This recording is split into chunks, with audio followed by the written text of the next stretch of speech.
Assalamualaikum warahmatullahi wabarakatuh. Sebelumnya, terima kasih atas kesempatannya. Kelompok saya akan mempresentasikan tentang piutang usaha. Sebelumnya, perkenalkan dulu, saya Les Margareta, NIM 2018-310339, dan rekan saya Cynthia Nagare dengan NIM 2018-310340. Yang ketiga, Nur Azima Dewantari dengan NIM 2018-310352. Yang terakhir ada Lanang Widiarto dengan NIM 2018-310590. Yang pertama, akun pelanggan di MySAP ERP Financial. Yang di sebelah kanan itu gambar skema akun pelanggan di MySAP ERP Financial. Akun pelanggan terdiri dari dua area. Yang pertama, data umum. Data umum adalah akun pelanggan ditentukan untuk semua kode perusahaan di tingkat klien. Contohnya itu seperti alamat pelanggan. Nah, kode itu disimpan di data umum untuk semua kode perusahaan yang berbisnis dengan pelanggan. Terus yang kedua ada segmen kode perusahaan. Segmen kode perusahaan ini pengeposan tidak dapat dilakukan ke akun pelanggan untuk kode perusahaan sampai pengaturan khusus kode perusahaan telah dibuat. Segmen kode perusahaan ini berisi tentang informasi yang berkaitan dengan hanya satu kode perusahaan, seperti persyaratan pembayaran yang disepakati. Selanjutnya, grup akun untuk pelanggan. Grup akun untuk pelanggan memiliki kisaran angka yang ditetapkan untuk mereka. Rentang angka terdiri dari dua jenis, yaitu internal dan eksternal. Nah, yang di sebelah kiri itu adalah gambar ilustrasi grup akun untuk pelanggan. Nah, yang internal adalah jangan memasukkan nomor pelanggan saat membuat pelanggan. Alih-alih sistem memberikan Anda nomor pelanggan dari kisaran nomor yang ditetapkan ke grup akun saat rekaman master pelanggan baru dibuat. Yang kedua, eksternal. Masukkan nomor pelanggan secara manual saat membuat pelanggan. Nomornya itu biasanya bisa alfanumerik jika kisaran angka memungkinkan untuk itu. Nah, grup akun menentukan tata letak semua bagian dari catatan master pelanggan. Artinya, mereka menentukan bidang mana yang opsional, wajib ditampilkan. Terima kasih atas kesempatannya. Saya Nur Azima Dewantari dengan NIM 2018-310352. Di sini saya akan melanjutkan presentasi dari rekan saya.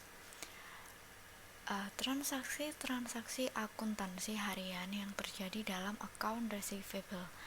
Yang pertama, entry memo kredit atau invoice. Hampir semua tagihan dan kredit memo dari pelanggan itu diproses dalam penjualan atau disebut dengan sales order management.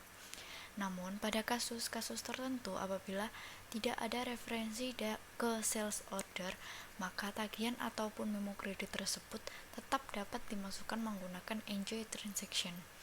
Nah, seperti yang rekan-rekan lihat di slide, ini merupakan layar pengentrian enjoy transaction yang dibagi menjadi beberapa area, yaitu yang pertama, templates. Nah, di sini kita dapat memilih variasi layar account assignment template atau hold document sebagai referensi. Yang kedua, header and customer data. Header dokumen dan data customer line item dimasukkan di sini. Kemudian GL account item dapat dimasukkan line item dari GL. Dan yang terakhir, information area. Nah, dalam area informasi ini menampilkan data pelanggan mengenai saldo dokumen dan informasi-informasi di mana informasi ini juga terdapat link ke master data dan open item. Enjoy transaksi ini dapat digunakan juga untuk membuat dokumen dengan mata uang asing, di mana jumlah mata uang asing ini akan di-convert atau diterjemahkan ke dalam mata uang lokal yang telah ditentukan kursnya terlebih dahulu. Selanjutnya, incoming payment atau pembayaran masuk. Ini dapat dilakukan beberapa cara di perusahaan-perusahaan. Nah, perlu diketahui juga bahwa terdapat hal-hal penting mengenai incoming payment ini.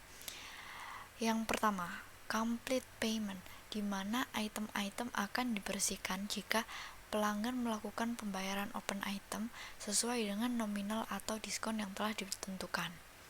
Yang selanjutnya, minor payment difference.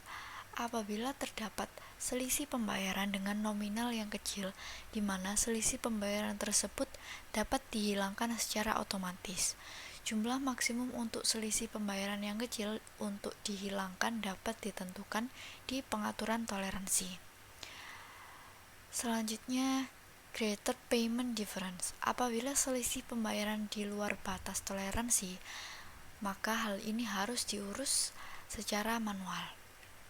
Selanjutnya ada dua metode posting terhadap selisih pembayaran yang di luar dari batas toleransi tersebut, yaitu partial payment, di mana item yang dibayar sebagian tersebut tidak dibersihkan.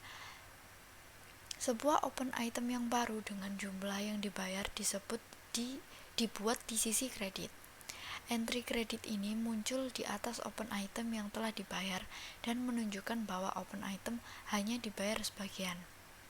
Selanjutnya, residual item, di mana open invoice dibersihkan dan open item baru atau residual item dengan jumlah besar selisih pembayaran dibuat.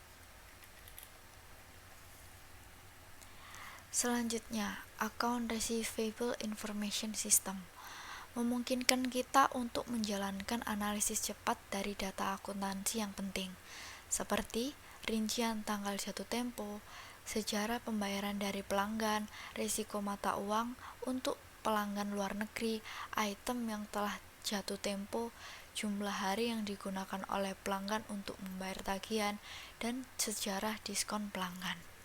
Terima kasih. Presentasi selanjutnya akan dijelaskan oleh rekan saya. Baik, terima kasih atas kesempatannya. Perkenalkan, nama saya Cynthia Nagare dengan NIM 2018310340 akan melanjutkan presentasi dari rekan saya. Selanjutnya, saya akan menjelaskan mengenai struktur korespondensi request. Di sini dapat terlihat skema dari korespondensi tersendiri. Nah, untuk penjelasan korespondensi berkaitan dengan bisnis sehari-hari terlebih dahulu harus diminta sebelum dapat dicetak. Permintaan korespondensi yang dapat dilakukan ada 3 cara. Yang pertama, secara otomatis ketika transaksi khusus seperti tagihan biaya pertukaran atau tagihan laporan biaya pertukaran atau selisih pembayaran, yaitu pembayaran pemberitahuan, diposting. Yang kedua, secara manual oleh petugas akuntansi. Yang ketiga, menggunakan program permintaan yang membuat volume korespondensi yang tinggi permintaan secara bersamaan, yang mana pernyataan akun berkala, dokumen internal, huruf standar. Terima kasih atas kesempatannya. Nama saya Lanang Widiarto dengan NIM 2018310590. Di sini saya akan melanjutkan presentasi dari rekan saya, yaitu Dunning Run. Sistem SAP memberi Anda alat yang secara otomatis menganalisis semua item yang terbuka dan menghapus item apapun yang lewat waktu. Sistem menentukan tingkat pembayaran yang sesuai dengan jumlah hari yang menunggak. Tingkat Dunning menentukan biaya dan bunga yang dikenakan, serta teks yang dipilih. Sejarah Dunning menyimpan catatan pemberitahuan Dunning mana yang telah dikeluarkan. Lanjut. Prosedur Dunning. Dunning dikendalikan oleh prosedur Dunning. Prosedur penyelewengan harus dimasukkan di setiap akun pelanggan dan atau vendor yang akan disertakan dalam penyelewengan otomatis. Prosedur penyelenggaraan yang berlaku untuk pelanggan 1 kali dimasukkan dalam akun 1 kali. Terima kasih. Sekian presentasi dari kelompok saya. Kurang lebihnya mohon maaf. Wassalamualaikum warahmatullahi wabarakatuh.